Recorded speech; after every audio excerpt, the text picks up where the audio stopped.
You are now listening to the What's the Fuzz podcast, episode 4, interview with Integro. Never miss a new episode again. Subscribe to us on Apple Podcasts, Google Podcasts, Spotify, or wherever you listen to.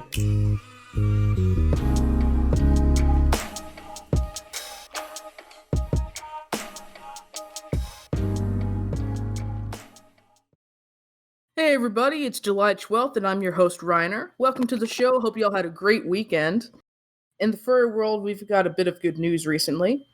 Vatica, Chessie, and Wolf were successful in setting up a BIPOC ran FurCon, which is Harvest Moon Fur Fest, otherwise known as hashtag HMFF on Twitter, if you want to stay updated on the posts. It's currently scheduled for Maryland 2022, and I hope by the time it's up and running, I'll be able to go out and meet some of you guys out there. And as always, if you guys want to stay up to date on what's going on in the BIPOC universe, furry-wise anyway, I suggest you click on the link tree I have below, or on Telegram, go to @FursOfColor. And if you want to stay up to date on what's going on with the What's the Fuzz show, you can follow me on Twitter, @ReinerAD, or visit my own channel on Telegram, @ReinerWrites. Viewer discretion is advised, because sometimes it gets a little lewd. And, by the way, please check out their shirts. Not even a paid ad, I just really love the shirts that have come out for HMFF. Tonight's gonna be a real treat. I've got my buddy Bushi in the house. What's up? Hey.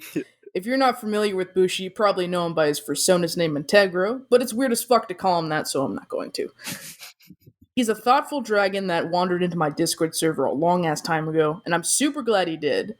He's been the wise, trusted friend I look to when nothing else matters for a few years now. To get an idea of what kind of guy he used to be, the commentator for his Smash local in Louisiana, but since Mrs. Corona came in and obliterated basically everything, he's become a recluse, gassing up his peeps in his Twitch chat while playing Rivals of Aether. You can catch him at Twitch. It was solo_alt, but the L is an I, and the same goes for his Twitter. It's a capitalized I, yeah. Yeah, that. Thanks so much for coming on the show, bud. Absolutely, it's my pleasure. Awesome. So, we're changing things up for the podcast. I wanted to start interviews off by asking a icebreaker question. Are you ready? Mm-hmm. Would you rather fuck a fleshlight made out of jelly or Nutella? What?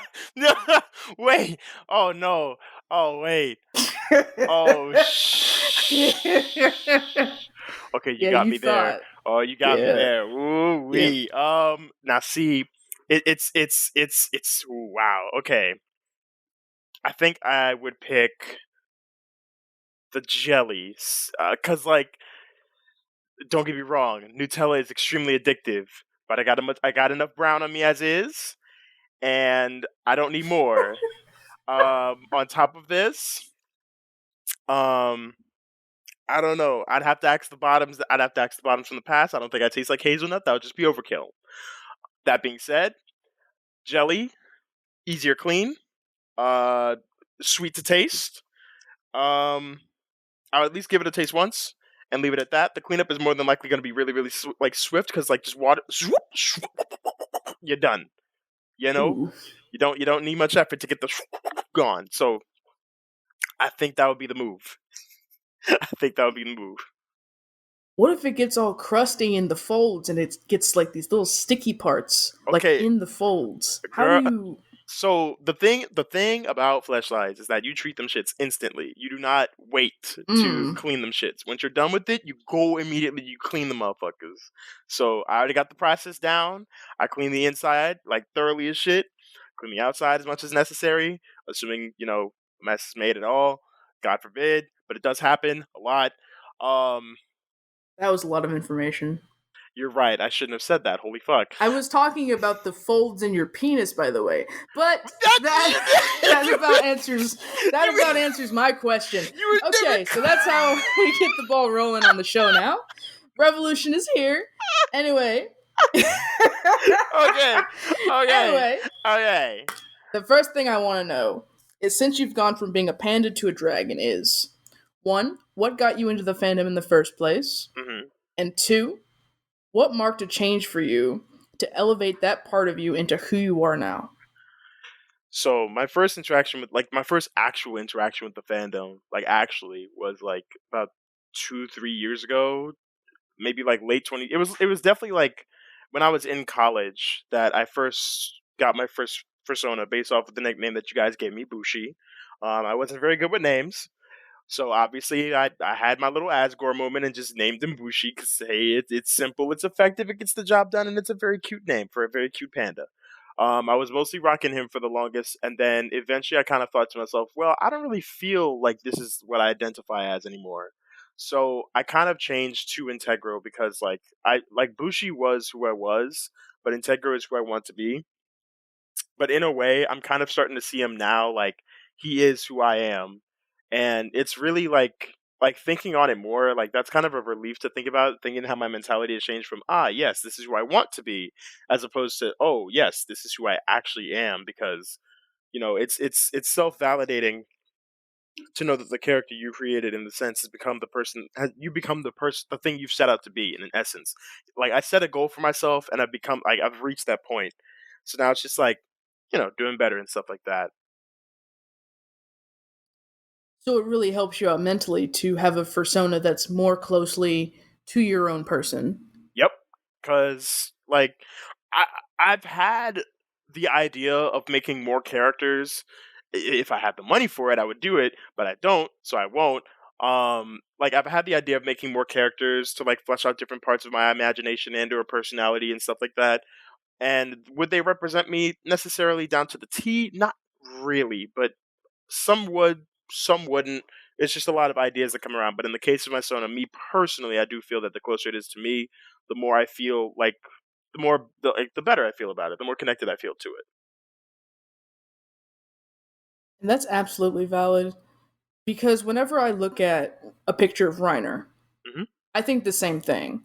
I see my soul reflected through him, Hmm. and it gives me this sense of peace that no other piece of art has ever. That's facts. That's so accurate. That's so accurate. Yeah. Like, it's gonna take me a minute to find it. I know that for a fact. But like when I got that last commission, here it is. That didn't take me long at all. When I got this commission right here, um, it ended up being one of my favorite commissions like ever, because I was very much about the message, and I was very much about showing the fact that like I was with the message and whatnot. Um, it kind of shows, that the intent behind it was to show that it takes time and discipline to create something, and it takes time, discipline, and effort to create something, and whether it be a formulated outlook on life and things as it is, or whether it be the reconstruction and the reformation of the powers that be, or whether it be just to like motivate yourself to get up out of bed every single day, like, or find a reason to consistently motivate yourself and get out of bed every single day. Like there's always time, effort, and discipline that comes into it, and it really like when I came up with that message, I kind of had that big old aha moment, and like seeing it realized in this way was kind of like it wasn't exactly how I wanted it to be realized, because like I kind of wanted him to be like standing and holding the plant, but like him sitting and trimming the plant is even better. Like even with the different glows and stuff like that, like this is actually one of my favorite pictures like ever. Like oh my god, I'm done. I'm sorry, I'm done. Oh, I didn't know there was all that meaning behind it, but that's a nice little fun fact there. Thank you. You're welcome. All right. Did you want to add anything else before we go on to the next question? Um, not to. You're good. I'm good. I'm good. I'm good. All right. You good, Bushi? Yeah, I'm good. I'm good. I got you. So you're a gay man, right? I, uh, I've been today of all days. I've actually been struggling with that. I've been grappling with that question. I'm thinking I'm more bi than not. Like I'm thinking I'm more bi than anything. because Oh. it's like you know how there's different levels of being bi. Like you could be like majorly attracted to men, but not so much attracted to women, but still attracted to women. Like that's where I'm at right now. Hmm. Okay, could you walk us down that path of self-discovery? So like I got you. So the very first time I ever like had to like grapple with my sexuality was of course in high school, or at least the first time I really confronted it was in high school. Cause like the thoughts were there as a kid, but I never understood what they were. The thoughts were there as a adolescent. I never understood what they were.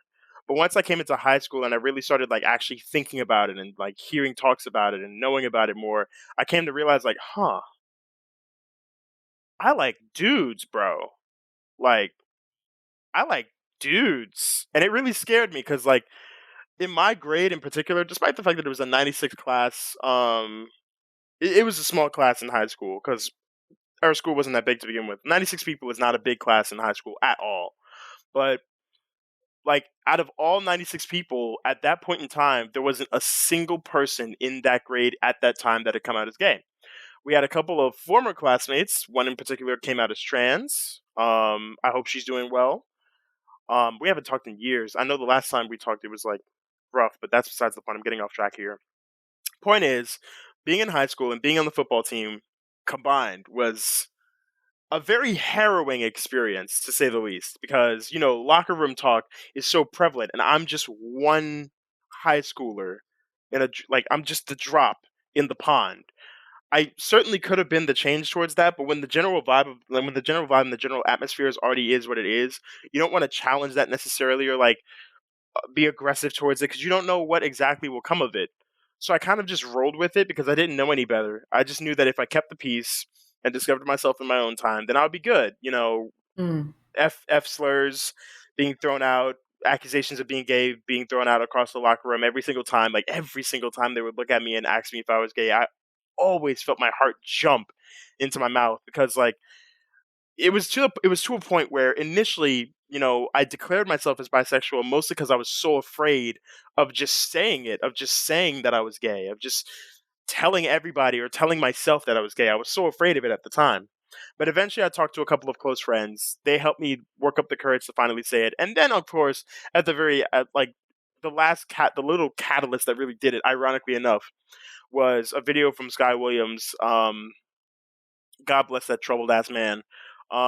He basically said that he came out after high school because he never would see those people ever again. And I thought about it that way, and I was like, damn, there is a very good chance that I will never ever speak to these people ever again. I can't imagine that situation because I don't know what the future holds, but everybody's going to this college. They were mostly going to LSU. A majority of them wanted to go to LSU. I originally did, but the scholarship money wasn't good enough. That changed. Um, and I came out to everyone in high school over Twitter. First in a group chat of my friends, of my closest friends, and then over Twitter. Um, it was surprisingly well received. At least up front, it was very well received. I know that there were probably a couple people that obviously felt differently in their own ways or in private and stuff like that. But at the very least, I had made peace with that and finally came out in the first place. Now, fast forward a couple of years to about earlier this year, or maybe a little bit last year. Now, I knew that I felt comfortable ish in my sexuality, but there was like this sort of like inkling of like, huh, what about women? What about, you know, non-binary people? What about other people and stuff like that? Is it just men that I'm into or is it more than that? And you kind of made a comment at some point that like you always thought that like you always saw that in me that I like had that, you know, attraction towards others. And a lot of people have like made comments about like my sexuality, my preferences and stuff like that. And I've always seen me as one thing or another whenever I like happen to swing along cuz like, you know, it's not set in stone what my sexuality is. It can change. That's how it is. Um is it it's gender and sexuality that are fluid, right? Or is it like Hmm. okay, okay, that's what I figured. I was like, both of them are really fluid. If anything, they're not really set in stone per se. You can change it at any time, whenever you want to. That's your choice. It's your body. It's your life. It's your choice. Granted, there are some scenarios that I would not recommend. You know, trying to force that into under hostile scenarios for your own safety. But at the very least, you know, gender is fluid. Sexuality is fluid.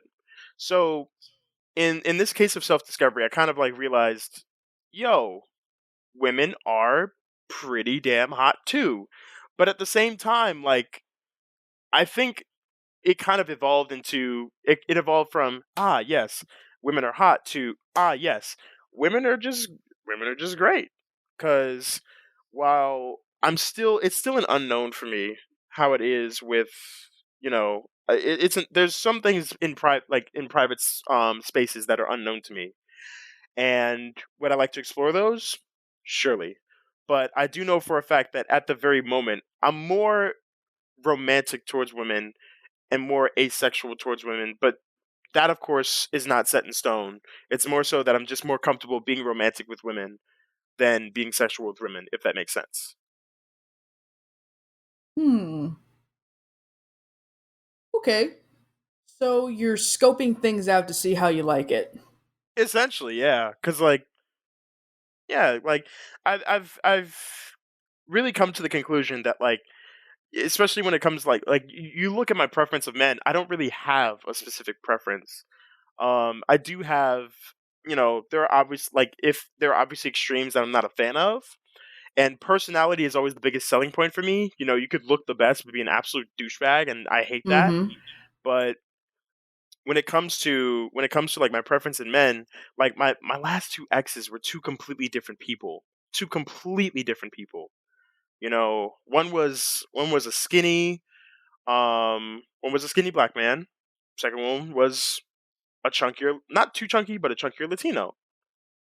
Both at the time, and my last ex still cute, wink wink, but they were completely different people. I met them under completely different circumstances, and I loved them both for the reasons that I did. Of course, what happens after that, different scenarios entirely, but it goes to show that I don't really have I may have favorites, but I don't really have like a specific thing that I want to go for. I don't really have like set in stone stuff. It's just men are hot. And if men are hot, what's stopping women from being hot to me too? And then I looked over there and I'm like, damn, she cute, she cute, she cute, she's hot, she's cute. Like they're just good looking people. And for that reason, I just see myself being attracted to them. Hey, I get what you mean. You just want to spread the love and get that love back, right? Period. That's literally it. Yeah, it sounded like it because I don't know. A while back, you started showing more interest in the women's than you had previously. And Mm-hmm. yeah, I made a passing comment or two, but I didn't really think too much of it, because mm, someone else's perspective on what you're doing Mm-hmm. doesn't always lead to the correct conclusion. Mm-hmm. That is to say, I could have been talking some whack ass shit. That's so facts. That's so facts. Yeah, it's nothing in your life is ultimately determined by others. It is ultimately Mm-hmm. determined by you. It is your choice. 10% of life is what comes to you, and 90% of life is how you react to it.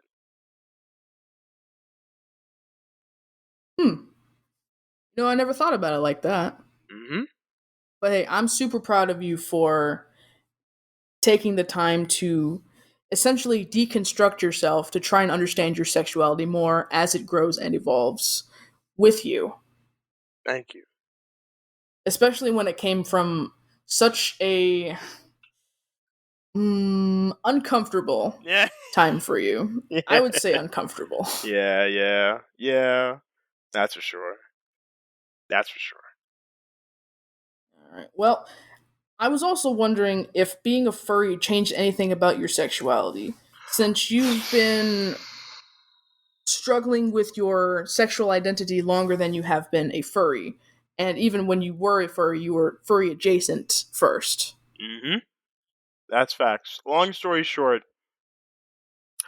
I saw hot dragon dudes. I was like, damn, those are some really fucking hot dragon dudes. And then I kept looking at hot dragon dudes. And then I kept looking at furry dudes. And then it just kept going from there. Essentially, it like confirmed that I liked guys in a way without me realizing it. But I always just like there was always some sort of excuse for it or something like that. But even if I look back and like really think about what I watched and think about what I like took in, there was always like there was always telltale signs of what I was looking at and where like what it was going towards and what it was ending up going to like what it ended up going to be. Like essentially the breadcrumbs were leading to the source of the bread. The bag just needs to be secured, and the bag was secured eventually when I came out. So you would jerk it to a hot dragon guy, but tell yourself that it was just the way his hair looked or something? It was just I think I would put it more so on the art for being so good. Shout out Tojo. Shout out Tojo the thief. You stole my sexuality. God damn it. Ooh, good one. Tojo's so good. It was Tojo. It was Nars. It was those two were the big two for me. I can't remember the other ones off the top of my head. I think Twinkle Says was Loki another one. But I can't remember all the others off the top of my head. But there were a couple of them that were just like really, really good, and I always really like loved their stuff. And it like kind of like it just kind of confirmed it for me. It wasn't necessarily that it necessarily skewed it, more so just confirmed it. But I just didn't know it at the time because I didn't know what to think. I think it was just like I jerked it and I was done. And from that, like I just kind of lived my life not really thinking about it too much. But when I eventually did think about it, I was like, wait, I'm homosexual. I am not a full grown, but I am a whole homosexual. God damn. Hey, yeah, you were a baby gay. Isn't that cute? Homegrown. Period. Did you want to add anything else before we moved on to the next question? Not at all. I got nothing. Gotcha. So, how has the BLM movement changed your perspective on being a black man in America? Admittedly, it really just more so opened my eyes towards things that go on around me and things that go on around the country.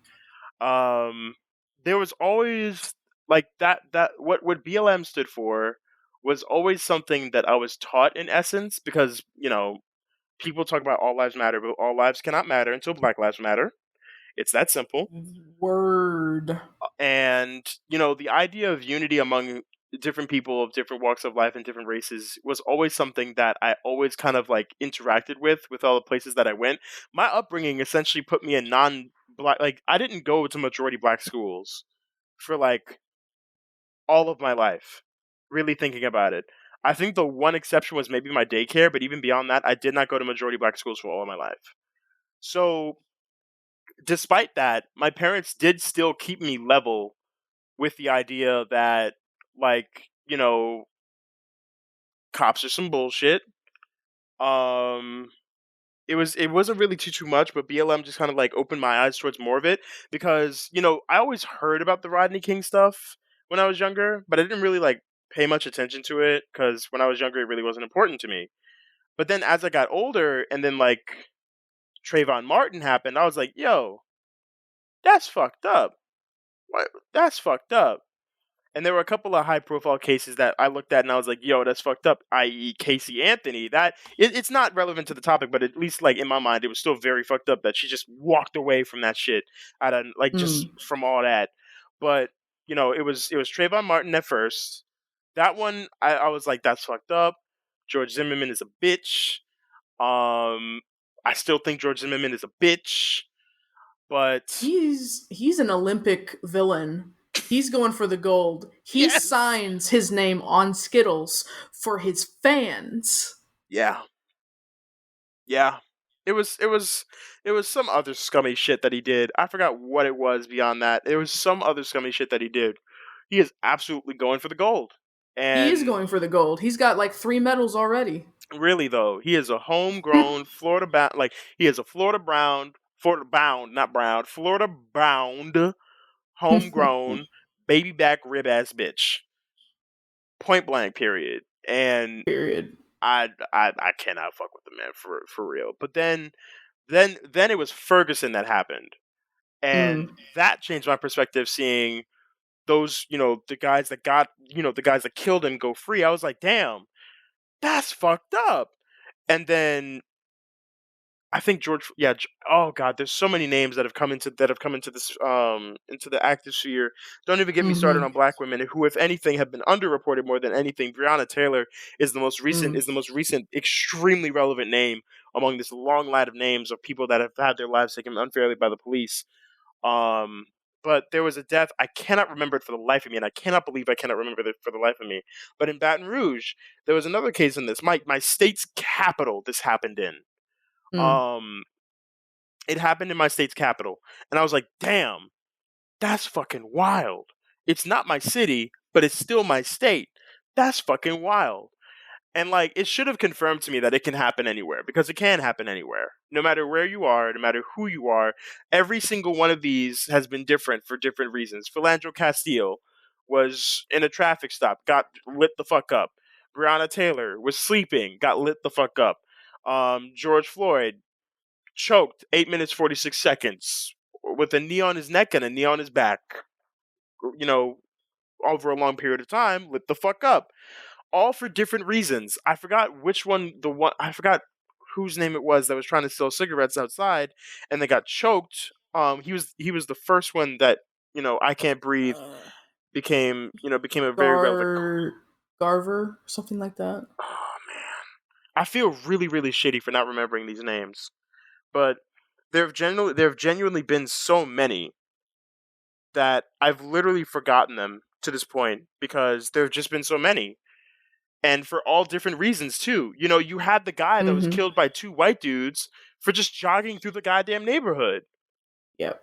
In Ahmed Aubrey. Yeah. Yes, in bright clothing, mind you. He was wearing white. Like, you could see him. He was just jogging. Who the fuck goes to rob anything in white clothes? Are you stupid? Are you dumb? The fuck are you thinking? You're dumb as shit. Elijah McClain, a name that we had not heard of or was really talked about for a whole year, because they hid the evidence for a whole year and didn't say shit about it. Essentially what BLM, to summarize and sort of put in a nutshell, what it has done is that, again, it has opened my eyes towards the injustices that this country does inflict upon its own people. It is not a perfect country. No country is a perfect country. If there was such thing as a perfect country, then of course we would all want to live there. America is seen as the home of the free and the land of the brave, and the scene of the American dream. Bars, but that's besides the point. The point is that a lot of people wanted to come to America for a lot of reasons. But as America, and with Trump as its leader, America has really shown its ass in the past couple of years, because Trump really is the president that in my opinion, Trump is the president that America deserves. It's not the one we wanted, but it's the one we deserve. He has shown and dug up the ugliness of this country, and really like poked our ass out for everybody to watch. America never was a fully glamorous country. We are a country that is labeled as first world, but have like second world or third world policies, despite having first world money. How the fuck do you not prepare for a pandemic? How the fuck do you not prepare for any sort of, how the fuck do you overload the banks and let them shits and think to yourself, yes, this is too big to fail. Nigga, they said the same thing about the Titanic. You saw what the fuck happened to that? It got scratched by a little bit of ice and went down. What do you mean it's too big to fail? You you dumbass. There's a lot of course, that's human arrogance that's speaking here. It could have happened to literally any other country at any other time. It just so happened to be us. But America, I think the way someone described it was like America was like that Hollywood celebrity that you used to like for all the reasons and all the glamour and stuff like that. But as time has gone on, they really started to age and show, all the telltale signs that they're really fucking crazy. It's like the Britney Spears situation. But I'm thinking Lindsay Lohan. Lindsay Lohan is a great example. I was gonna say Britney Spears is being controlled more than anything, so that's a very unfair comparison to her. She's yeah. That's a very unfair comparison to her. I apologize for that. But or even better yet, like a Charlie Sheen situation where there was always the signs, but then eventually he just goes they just go batshit crazy, and everyone just sees it it's right there for everyone to see. And you're just stuck with it wow, I have to reevaluate my whole perspective on this one person that I previously liked for all the reasons that I did, because they made me go, ha ha, yes, that is pretty funny, stupid American. Yeah, that's pretty great. No, wait, you're actually fucking crazy.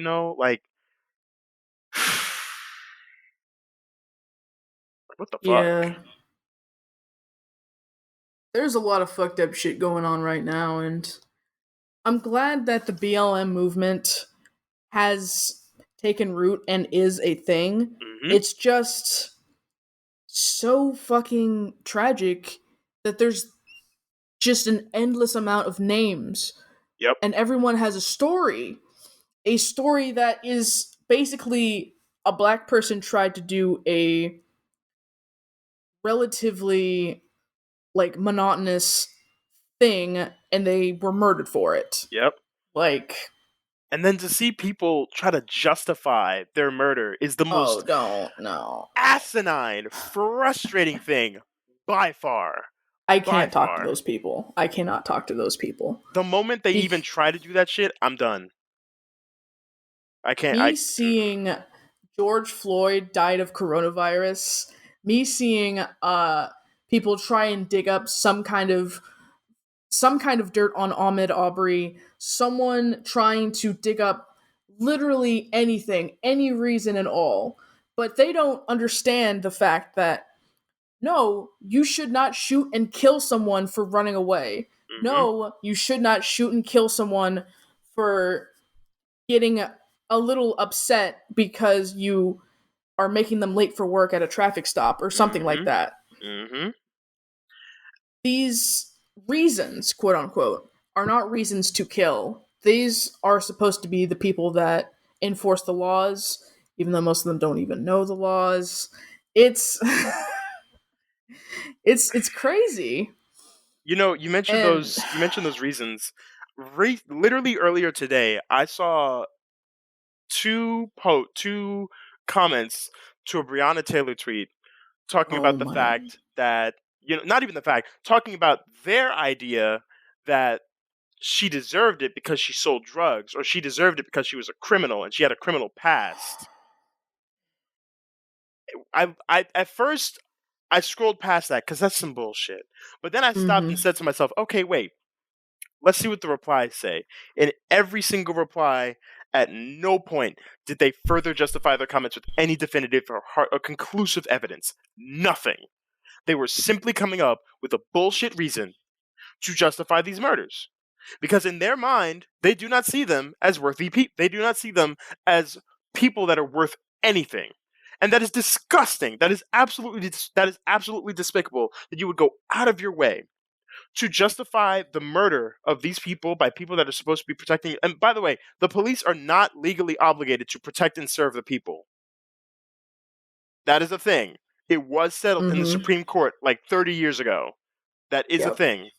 But we have this idea that the police are supposed to uphold a sense of standard, a moral standard, but they don't do this. And the people that support them still support this for some strange ass reason.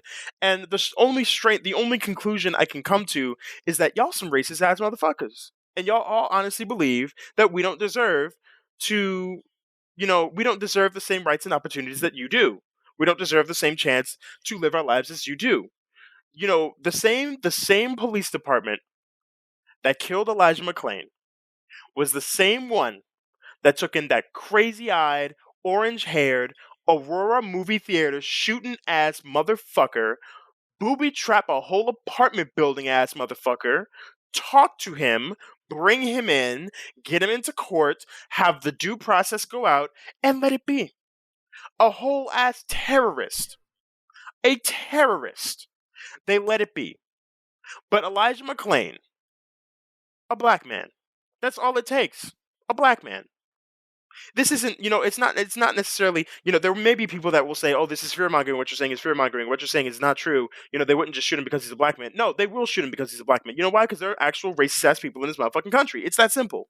Some people do not like me, regardless of how well I talk, regardless of how good or bad I look, regardless of how I present myself, regardless of what I do, or regardless of what I've done, or regardless of what I can do. They don't give a damn. They see my skin, they see my hair, they see my nose, they see my lips, they see who I am as I appear. I can't rip the skin off. There's nothing I can do about this, but they see that and they hate it. It's a real shame that these people are the way they are. And I cannot for the life of me understand it. I don't have any hatred in my heart inherently for anyone, like, I don't have any hatred in my heart for anyone of a certain skin color, or of a certain ethnicity, or a certain culture. But I do not understand, and I can never comprehend, the level of mental gymnastics that people must go through to justify hating someone else specifically and simply for the color of their skin and nothing more. Because to me, that is a telltale sign that you are not only ignorant, but you do not deserve to have any spawn whatsoever. You do not deserve to be on this earth and work with others like that. If you hate others that simply based off of something as simple as skin tone, something that they cannot change for anything or whatever they do. You can bring up Michael Jackson, that man is still a black man. There's nothing you can change about that. As a kid, you see his skin, you see his features. There's nothing you can change about that. That's history. And he had a disease that was turning his skin white. Yep.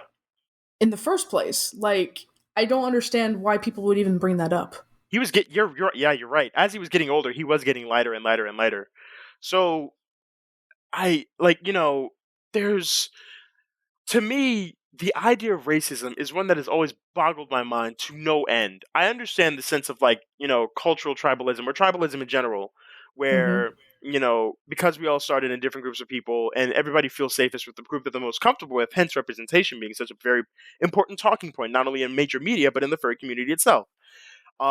It is mind-boggling to me to see people go out of their way to hate others off of the color of their skin. And I will be absolutely honest, I do think that it is a shame that black people, I understand why they do it, and I understand, why it's done, but I do think it is a damn shame when I see black people doing the same thing, because, it really fucking sucks having to be the better person for all your fucking life when everybody else just gets to be an ignorant ass some bitch for no damn reason. It is frustrating. It is absolutely debilitating to be the better person no matter what you do, no matter what you say, no matter how you act. You always have to be the better person because the moment you act out, it is a problem. The moment you react to it, it is a problem. The moment that you stick up for yourself, for being bullied, for who you are, it is a problem. And in that regard, I can see why other black people do it. Honestly, I can see it because why the fuck should I put up with this shit for all I do and for everything that I've done? Why the fuck should I ever put up with it for this long without me at least being able to say something back? Without me being able to do something about it? Without me being able to speak my mind and make my presence known? For that, I understand it. Just baseless hate. I don't fucking get it. Especially when you're already on top already. Like, what the fuck is the point? The fuck is the point? Be a better person. At least help us up. We're already 400 years behind in the generational race. At least help us up there in the first place. Fuckheads. You bring up a lot of excellent points. And I want to go back to one of them. Are you familiar with Jane Elliott? Yes, I am. Mm-hmm. Those videos that you see on Twitter every now and then. Her blue-eyed experiment, the one that's on YouTube where she went to the UK to do it. Oh, the UK are so bad about this. Oh, they're so bad about this. Because it's one thing. Go ahead, yeah. Now, the reason I bring this up is because you mentioned how you cannot change your skin color and people will hate you regardless. And she was trying to illustrate to the blue-eyed people that same feeling of helplessness. And the people in the UK just outright would not have that conversation about race. Mm-hmm. They, in a way, outright denied it existing in the first place. And one of the only black women in the class expressed how... No, it wasn't a black woman. It was a black man. Okay. It was a black man.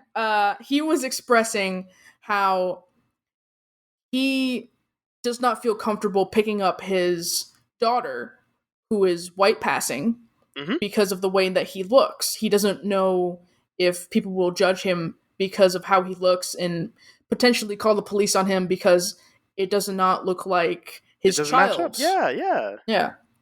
And this blue-eyed white woman who had to be in her late 50s, early 60s, listens to that, understands that, processes that, and spits out this anecdote about her husband having to look presentable when he's picking up their kids from school. How he has to wear presentable clothes and wear and comb his hair. Like, that is in any way relevant to what this black man expressing his pain and worry for the color of his skin alone. And if anything, it does show her racial bias. It's really her showing her ass, because for her to say that, oh, well, my husband just looks presentable and he has to comb his hair whenever he has to go out and pick up a daughter. That kind of shit is the exact same kind of perpetuation that occurs versus black people in the first place. The point I made earlier about no matter what you do, the way Jay-Z put it, ironically, in the story of OJ, I'll bring it up here, because it's a very relevant thing to say. Light nigga, dark nigga, faux nigga, real nigga, rich nigga, po nigga, house nigga, field nigga, still nigga. Still nigga. No matter what you do, no matter who you are, still nigga. And he sarcastically puts in this one part here, OJ, like, I'm not black, I'm OJ. Okay. Because the truth of the matter is that OJ, in that instance, OJ Simpson believed that he was above his race. He was a level of celebrity so high, his race could be ignored. There was no reason for anyone to believe, that he should be under the same consequences. I'm not these other niggas. I'm OJ. I'm a presentable man. I'm on ESPN. I'm well spoken. No, it doesn't matter. It doesn't matter. And to go back to, old blue-eyed woman that made her point about being presentable, it shows her bias because she believes that black people don't dress presentable and don't present themselves. Or she believed or assumed that if you just present yourself nicely, you'll be treated nicely. No. I could be in a suit and tie looking like I just stepped out of looking like I just stepped out of a Capital One administration building from the 55th floor, working with the executives, go to pick up my wet passing daughter or son, adopted more likely than not, but the future is unknown, from her school. I bring her to the car. Someone calls up the cops on me thinking that I'm kidnapping a child because it's her first day at school. That example that she tried to bring is bullshit when you consider the fact that a black doctor got the cops called on him for not having his keys at his doorstep when he needed them. So when he was trying to get into the door, the neighbor's maid, excuse me, because the neighbor knew him, but the neighbor's maid didn't know him, called the cops on him, on his own property, trying to get into his own house. This is a real thing. This is a real thing. Are you shitting me right now? I shouldn't be surprised, but hearing you say it like that, how do you do this? How do you go through the steps in your mind to say that man is absolutely breaking into this person's house, not that he lives there? Like, I don't understand it. Because he's a black man. Is ridiculous. Funny enough, is absolutely ridiculous. Wow, I didn't know about this one. I was looking up the story. Apparently, earlier this year, a Florida doctor who was handcuffed in front of his home before volunteering with the homeless said he was profiled. Oh my god! Miami police said the officer stopped the doctor for leaving trash in his yard. As his wife and children watched from inside, a Miami doctor was handcuffed in front of his home while he said he was loading supplies for homeless residents into a van. Ooh-wee. What a world we live in, right? Oh, here's where the things connect. He said he was loading up a van full of tents he planned to distribute among homeless residents in downtown Miami. He said he took the tents out of their boxes and left the boxes in the yard, where he said city workers typically pick up bulky trash. That's when he saw a police officer drive past down a different street, make a U-turn, and turn down his block, though this isn't clear in the footage. He says the officer asked him about whether he lived there, oh my god, and said he'd heard complaints from neighbors about excessive trash. Henderson said he told the officer he always leaves bulkier trash in the front of his yard. In the footage, small items are seen strewn on the sidewalk and in the grass. Henderson thought the exchange ended there and turned away from the officer back towards his van. From there, arrest process, yada yada yada yada. Is it sad to say that at least he didn't get shot? Yeah, but at least he didn't get shot, right? Right?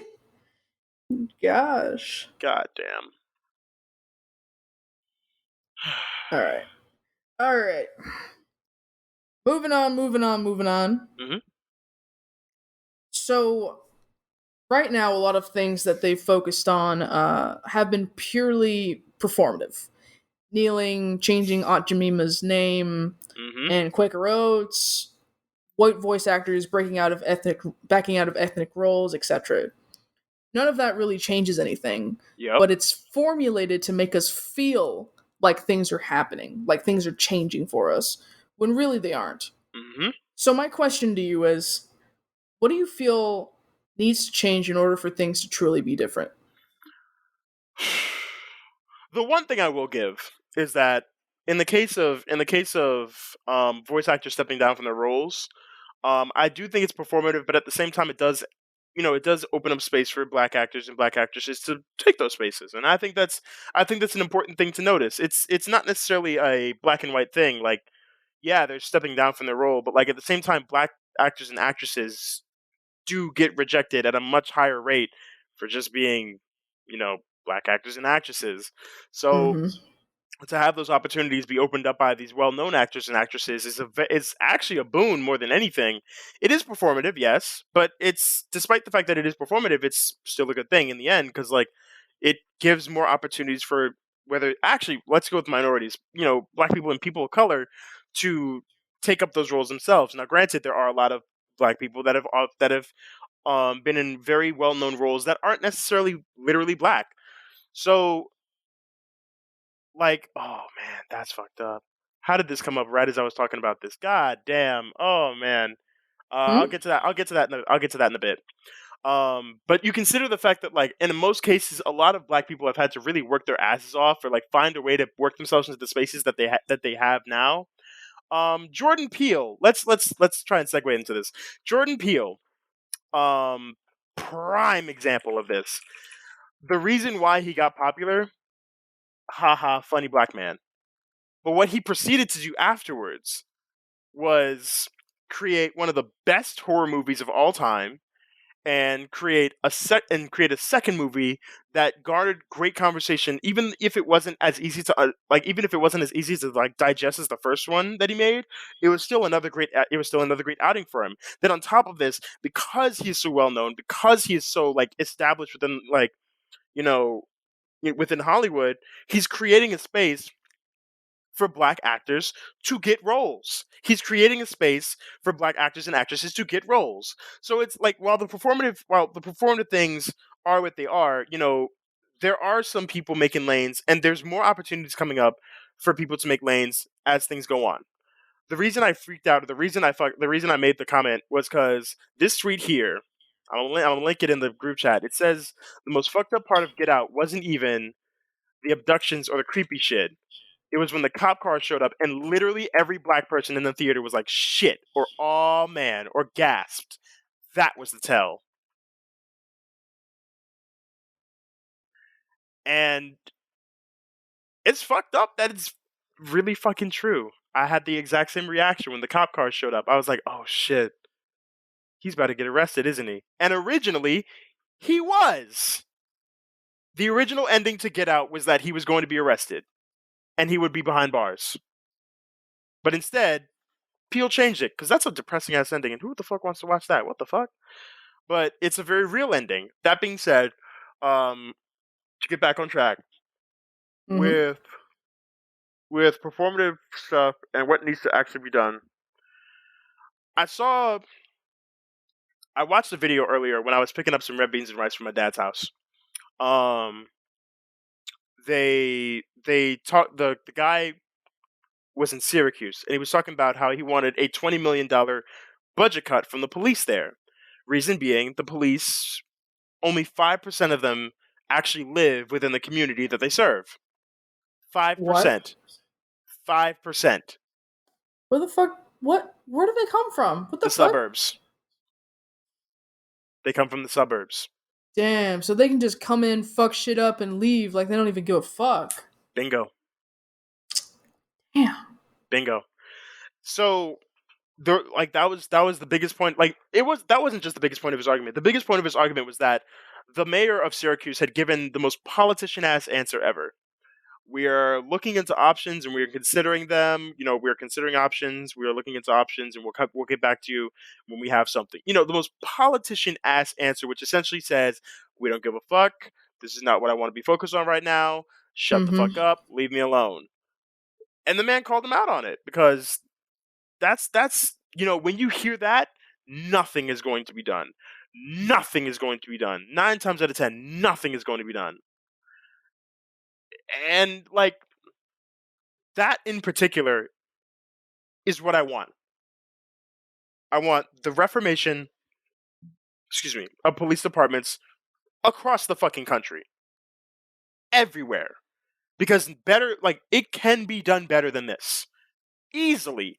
Very, very easily. You look at all the killings that made the news, that made mainstream media news, not just the local news, but made the mainstream media news. And it is in every different part of the motherfucking country. Nowhere is exempt.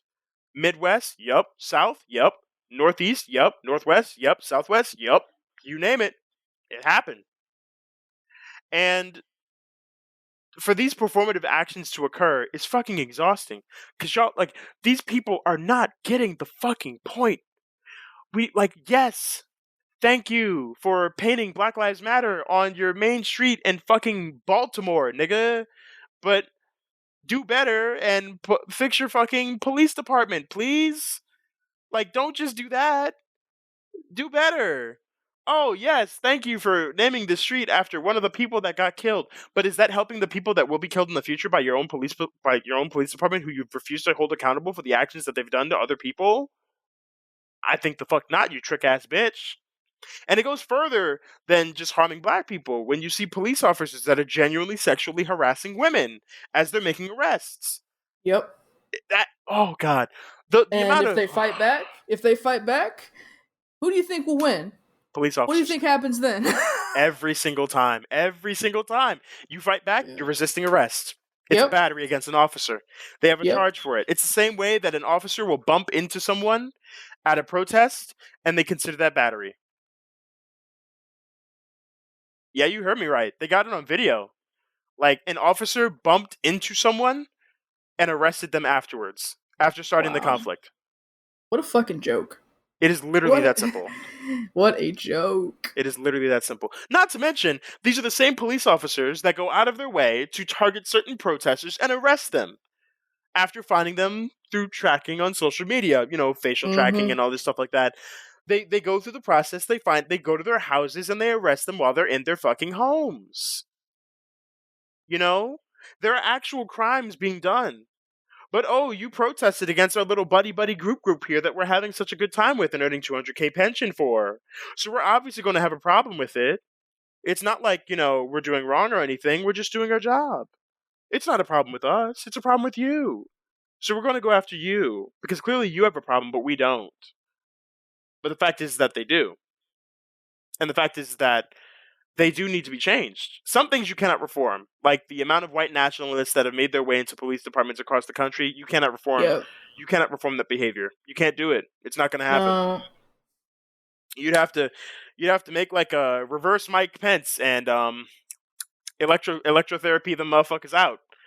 At the very best, that's a very fucked up joke, but it's not even. I mean, fuck it, right? It's very fucked up, but the point is that there's a level of ignorance where they're too far gone, and it would take them looking at what they're doing. Like, it would take them themselves stepping back and realizing that what I'm doing is wrong. But if everyone around them says that it's okay, and everyone around them is who they're cool with, they won't give a fuck. And when you're tightly knit in a group like that, so entrenched in hatred and entrenched in what you regularly do, and you're comfortable with it, you know, they're not gonna give a fuck. Yeah, it's the mentality of it.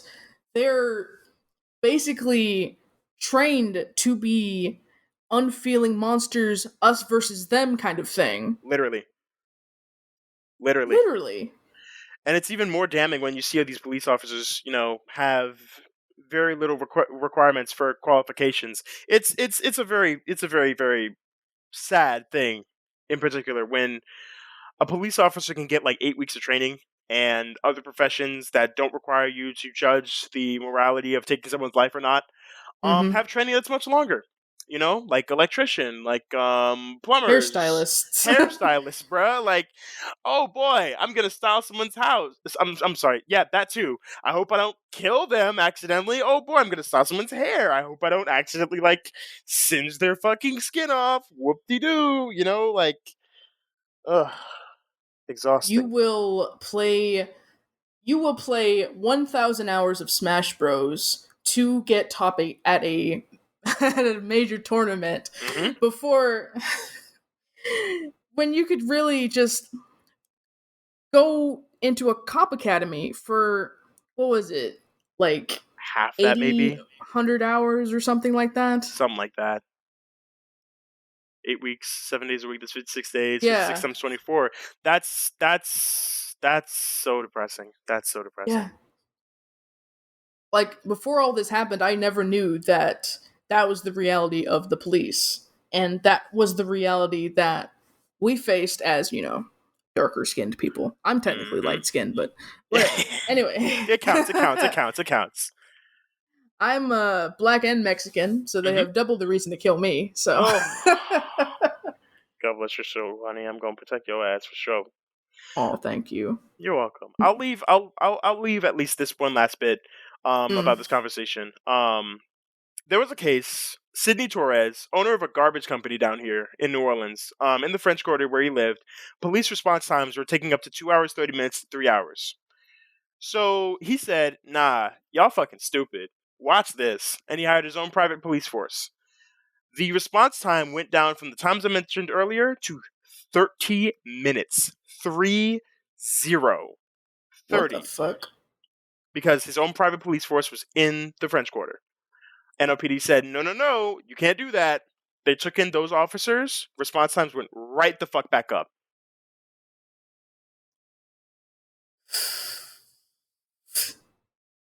All right. Defund the police. All right. Absolutely defund the police. I've been thinking about this some, and I do agree that the police right now aren't trained sufficiently for what they're actually supposed to be doing. Making house calls for domestic disputes. De-escalation is what they're supposed to be doing mainly. Catching bad guys and stopping bank robberies and stuff. That stuff really does not happen often enough to justify having these people running around town all day looking for something to do, basically. And when they show up, they're just a guy with a gun. They're not trained that well in getting someone from a bad headspace into a neutral or positive headspace, essentially. And the easy way out is just to say, oh, they attacked me, bang, they're dead. But that's the easiest way to do it. But what's fucked up about what you just said is that only ever happens with one group of people, and it's the group of people that look the most like them or are white in general. And that's on period. Yeah. They will try to talk down a white man with holding his family hostage, but they will kill a black man for not using their turn signal at a light. Literally happened, actually. Yeah, it has. Which, honestly, at this point, I could say just about anything and add black man to it, and it there would be an article somewhere. There would be an article somewhere. Yeah.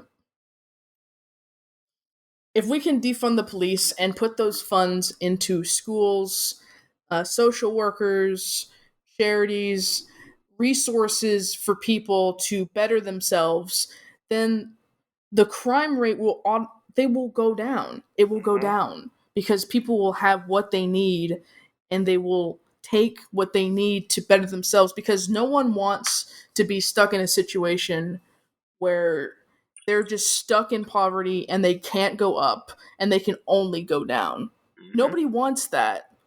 And I don't think enough people understand that perspective. Yeah.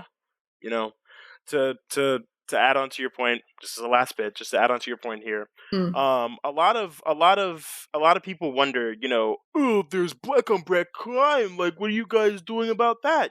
People are actually making efforts for that, and what they are doing is that they're getting the youth out of the streets and putting something in their hands that maybe they never recognized that they had before. The talents of music, the talents of art, the talents of like extracurricular activities. Essentially, when you see these kids like get out of the streets and into extracurricular activities, it gets them off. It gets them out of that situation, and it puts them in a position to be more happy, like to be more happy with their lives and to find recreational like joy in recreation.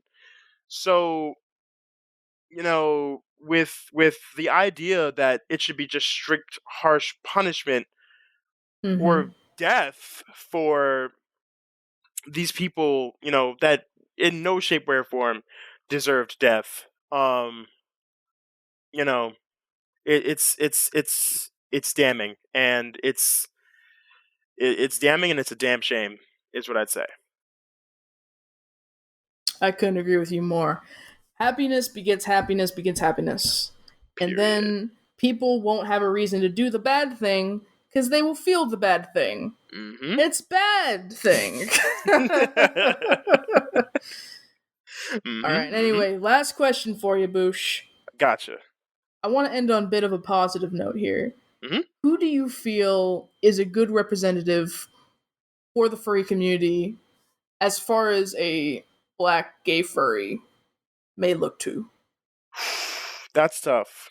That's really tough. Because the obvious answer in a lot of people's minds, because he's the most outspoken, is Sonic Fox. Right. But to me, I always at least look to how I'm not as outspoken of a person. There's a couple of people that I would look to. I would look to Vatika. That Life of Pibble. I would look to her for sure. I would look to Soul. I would look to oh gosh, I know I'm missing a name, and I can't believe it. But I would definitely look to those two, like off the top of my head. That is a case of another outspoken person, no doubt. And she always means well. And Soul is a little not as much outspoken, or at least not, he's just as passionate. He just does it differently. And, they're not exactly the same as each other, but they're both passionate about this for obvious reasons, duh. And they both always know how to speak on it in the way that they do. And I do think that they both do their best to bring awareness to what's relevant, and they do their best to bring awareness to what needs to be talked about, as opposed to the silly bullshit that comes around every once in a while. Like, who the fuck cares about pup masks when niggas are dying in the street of Ms. Rona and police? Who cares? Shut up, please. Leave that alone. We have better things to discuss. Bro, y'all, oh my god, who the fuck cares, bro? Oh my god. The gymnastics that some people go through just to make an accusatory point, or just to express this thing that they're they feel uncomfortable with, and assume that other people feel uncomfortable with them. I mean, that's another talking point entirely, and I don't want to go into a rant for it too long. So I'll just say that I do think that some of the mental gymnastics, some of the shit that people go after nowadays, is just fucking unnecessary, and there are more important things to focus on. It's not that it's wrong to talk about it. It's just the wrong time to talk about it. There are better times to talk about it. We have more important issues at hand. That's just me. So basically, Vatica and Soul. Yes. Got it. Sorry. If I may add another person to that, I would say Gozy's pretty good. He's tapped in. That's who it was. Yeah. I still have to interview him probably after this one, but we'll see. He's really cool, actually. Whenever I need to get tapped into the BIPOC community, I just check his Twitter account, see who he's been wrestling with, and I get an idea of what's been going on. Yeah. It's the only reason I knew that there was so much discourse after the charity drive that happened with Vatica and Chessie and Wolf, etc. That's the only reason I knew there was so much discourse about it, because it was a charity drive that they didn't even expect to get $9,000 from. Yeah. They started with $1,000 and went from there. And it was a noble effort, and people were saying that they were getting FurCon level charity donations and all this stuff, and I thought that was awesome. For just 4 people, yeah. Yeah, exactly. It's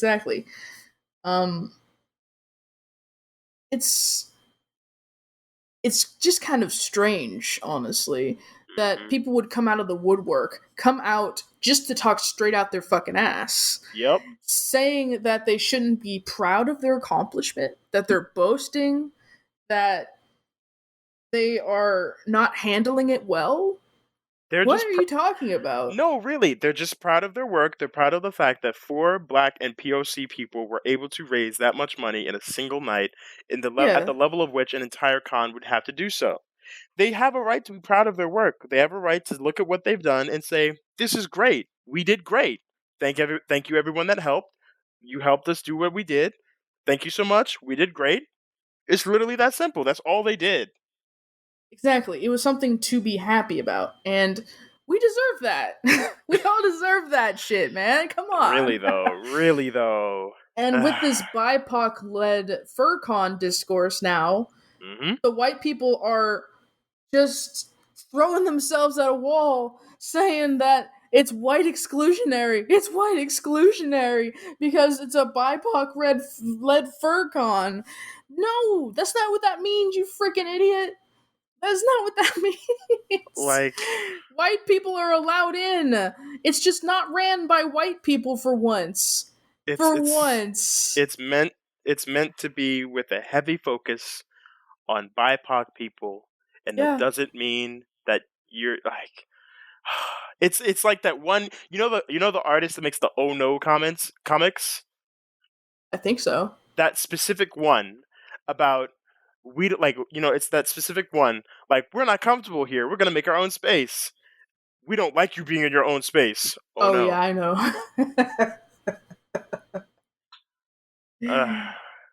Anti-racist does not mean white exclusionist. If you think that, you might need to take some time to yourself to deconstruct your psyche. I got you. One tweet I saw that kind of like made me go, might be onto something here, is that the reason why they always freak out when Black people say Black power is because white people, like, when white power was always said, it was always with the intent of putting Black people down. So when they hear Black power, what do they think?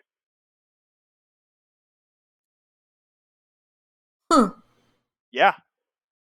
It makes you think, because essentially what's going on here is, we have to go to these white, majority white spaces.